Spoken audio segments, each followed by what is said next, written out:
Hello, everyone. Trying to get my camera just right here. Welcome back to another episode of Dr. Darnise's House of Religion, Magic, and Conjure. And I wanted to come back on and talk about Black gurus again. I started with another video talking about how we are kind of left out of that mainstream conversation about, those spiritual leaders who get to attain that, so-called guru status. And, we've had and continue to have people who are spiritual leaders in our own African diaspora. And so the purpose of these particular episodes is for me to reclaim and highlight and educate us about some of our own Black spiritual leaders, and especially those who have informed the teachings of other people who have gone on to levels of status and reputation. And I'll talk about him in another video. So it's a person named Abdullah. It's just a little hint of an upcoming video. But today I want to talk about this person who I bet you have never heard of. This is Paschal Beverly Randolph. You can see this right here, right? And it says that he is a 19th century African American occultist, spiritualist, sex magician, and Rosicrucian.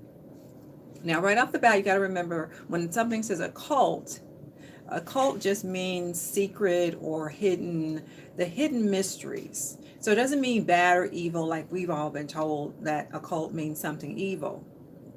It meant and continues to mean that those are the deeper mysteries, and you have to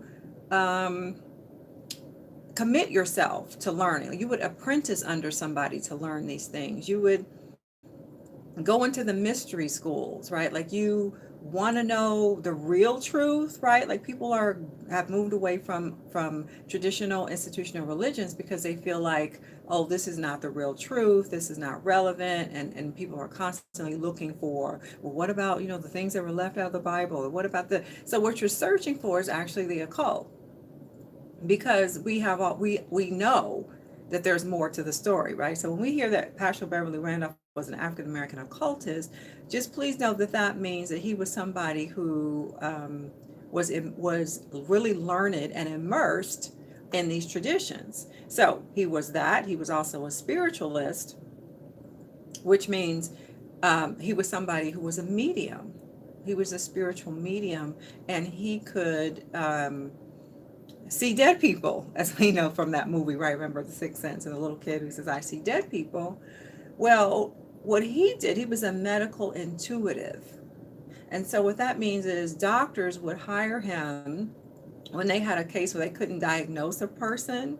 The person kept continuing to have, all kinds of issues, symptoms, and for whatever reason, the doctors couldn't figure out what it was. And so they would have Randolph come in, and he would go into a trance and intuit, spiritually gain that knowledge about what was going on with that person, and then be able to relay that information to the doctor where the person could be treated. So that's a medical intuitive, and we have medical intuitives today.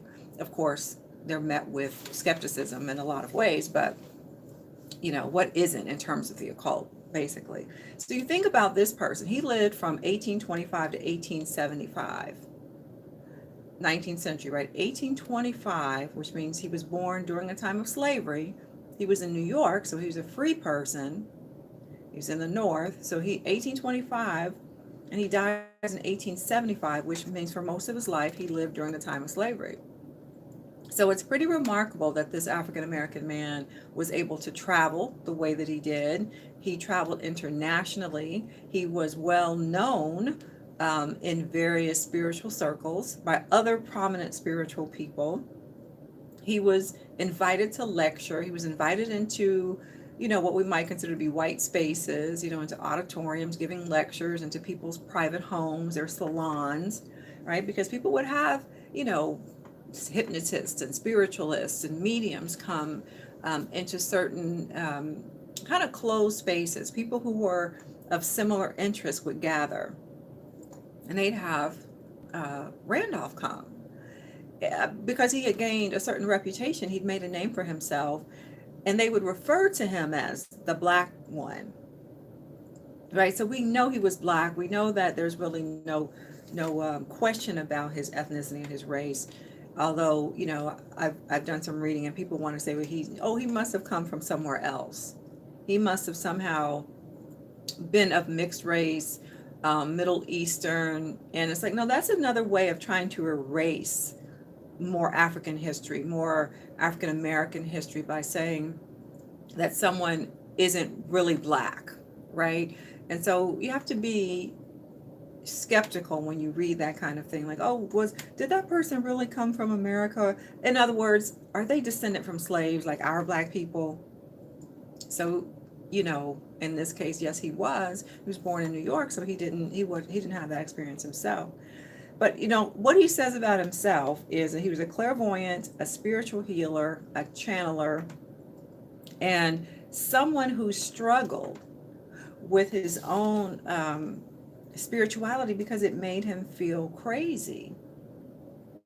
So, a lot of times we talk about wanting our own spiritual awakening, our own spiritual awakening, and whatever, growth.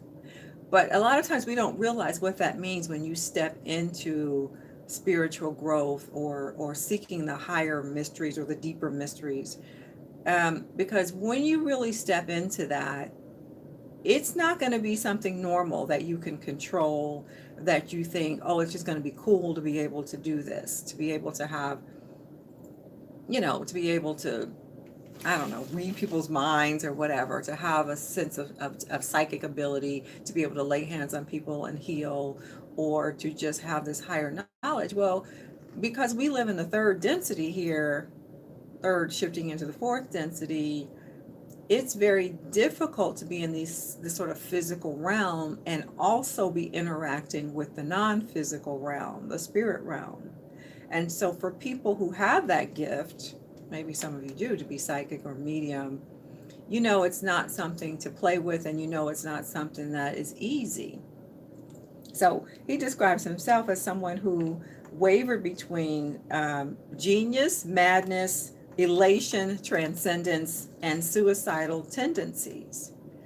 So, and he described himself as angular. They use this term angularity to mean difficult to get along with, eccentric, and possibly difficult. And I read this, and I've been reading this whole, biography about him. And that word angularity comes up again and again. Other people use it to describe him as well, because they thought that he was a very strange person. And it seemed that you could be having a regular conversation with him, and all of a sudden he'd go into sort of a trance state or channeling, and something else would be coming through him, and people would be like, is he crazy, or what exactly is wrong with Paschal Beverly Randolph? But he was in this in-between state a lot of the time, and he couldn't really control it. And so he would definitely seem to people to be crazy, and he began to think of himself as possibly crazy. But at the same time, he felt himself to be on the leading edge, and so to be a genius in many ways. And we know that he did influence other spiritual teachers of his time.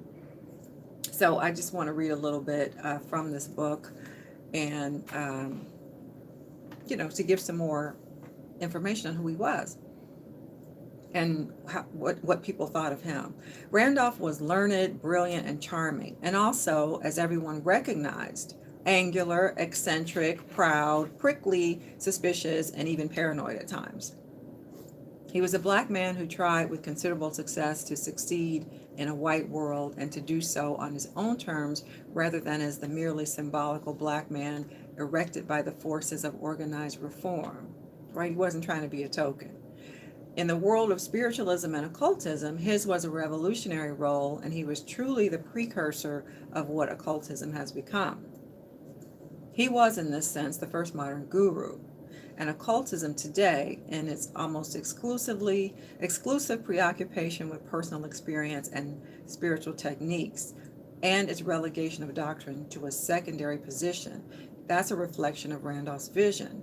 And so what that little section means is he was a true mystic in the sense that he wasn't somebody who wanted to refer people to doctrine or scripture as the final word or final truth. He was someone who said you have to experience for yourself. You have to experience the divine or the transcendent. And here are some strategies to do it. Here are some techniques. So when we say he was a sex magician, he actually taught people how to use what they call the vital energies, the vital forces to manifest or for higher spiritual awareness through the act of sex and through the exchange of bodily fluids, but basically through the exchange of energy that happens during sex. So to be a sex magician was people meant that people were using sex in a way for those, so-called higher experiences as a way to open up one's own sort of other senses. And we have that today in the tantric tradition. If anybody's familiar with tantric Buddhism, they teach that as well, that there's a wisdom that can be exchanged between people and a higher awareness that can be attained through the sex act. And it's not just a physical act. It doesn't have to be just a physical act. And so Randolph was really ahead of his time to be talking about sex in the 19th century, which is typically a really repressed kind of time. And to be a black man talking in, a racially diverse environment about sex was very progressive. I mean, you can't really have a black man at that time talking to white women about sex, and yet he was. But he was doing it from the perspective of being a mystic and how you can really expand consciousness through the sex act. So that's what, and they've got all kind of writings about it as well. So if you were to Google Paschal Beverly Randolph, you'd find all of these works that he did on sex magic. But just to continue here, in his own terms, he was a visionary and a witness to the reality of the other world. In the balance, the compelling power of his vision was his greatest strength and his greatest weakness, the cause of his failures and angularities, and also the source of his creativity and brilliance. So it makes me think of that expression that there's a thin line between genius and madness.